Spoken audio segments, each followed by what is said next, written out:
Siapa saya sebenarnya? Apa tujuan saya ada di dunia ini?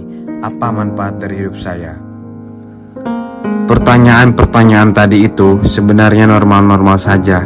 Akan tetapi, kalau pertanyaan-pertanyaan itu terus muncul dan mulai mengganggu hidup kamu, itu berarti kamu sudah memasuki yang namanya krisis identitas. Selamat datang di Albert Parmus.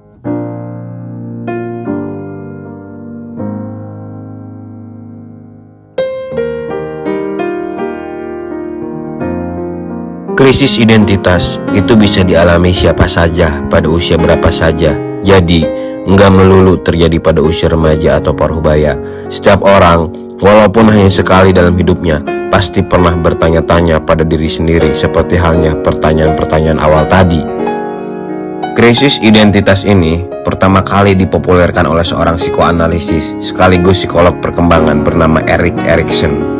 Menurutnya, pembentukan identitas itu sendiri merupakan bagian penting dari hidup ini.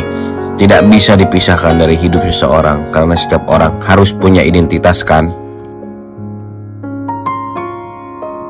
Pembentukan identitas ini terus berkembang dari waktu ke waktu, terutama saat seseorang bertemu dengan kondisi baru, situasi baru atau tantangan baru yang membuatnya mempertanyakan lagi identitas dirinya yang sudah terbentuk sebelumnya. Biasanya, orang yang mengalami krisis identitas memiliki ciri-cirinya itu selalu mempertanyakan siapa dirinya dan mengaitkannya dengan berbagai aspek kehidupan seperti pasangan, karir, keluarga, keyakinan, dan sebagainya. Pertanyaan-pertanyaan itu berdampak pada caranya melihat diri sendiri. Terjadi konflik batin terus-menerus akibat dari pertanyaan-pertanyaan di awal tadi. Adanya perubahan besar pada perasaan dan kehidupan pribadinya, disadari atau tidak, pertanyaan-pertanyaan itu akan mendorongnya untuk mencari tahu lebih dalam. Dan lebih dalam lagi, kalau seseorang terus mempertanyakan pertanyaan yang sama lagi dan lagi mengakibatkan stres, apalagi depresi, itu tanda bahwa dia mengalami krisis identitas. Dia nggak tahu lagi siapa dirinya.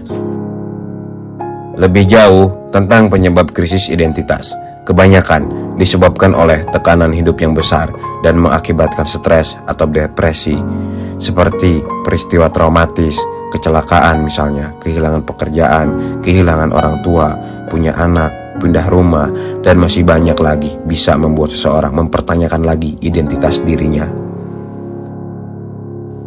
Lepaskan semua beban itu, jangan biarkan terus-menerus membebanimu. Jauhi orang-orang negatif dan toksik yang cuma menambah bebanmu. Carilah teman-teman yang menurutmu baik. Pilih dan pilih siapa yang pantas kamu jadikan teman. Temukan dan lakukanlah hal yang menyenangkan. Bergabunglah dengan komunitas-komunitas yang kamu sukai. Tekuni hobimu. Cari bantuan profesional jika gejala krisis identitas terus berlanjut dan mengganggu kualitas hidup. Sebaiknya meminta bantuan profesional seperti psikolog atau terapis. Mereka akan dapat memberikan dukungan, membantu menemukan cara untuk mengatasi masalah tersebut.